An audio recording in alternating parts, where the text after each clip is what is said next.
Արտուր պապիկ, մենք դպրոցում սովորում ենք կարևոր իրադարձությունների մասին։ Օրինակ, 1991 թվականին, երբ հռչակվեց Հայաստանի Հանրապետության անկախությունը, դուք որտեղ էիք։ Լուսի, այդ ժամանակ ես արդեն անդամագրվել էի ազատագրական պայքարին։ 1994 թվականին, երբ հաղթանակ ունեցանք Արցախյան պատերազմում, դուք որտեղ էիք։ Ես հենց այդ հաղթանակը կերտողներից մեկն եմ, Լուսի։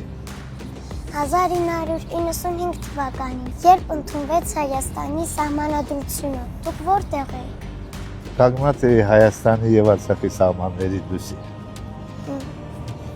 Այսօր, Լուսի, այստեղ պատմական իրադարձություն է տեղի ունենալու։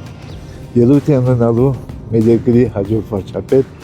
Սամվել Կարապետյանը։ Դու ապրելու ես ուժեղ Հայաստանում։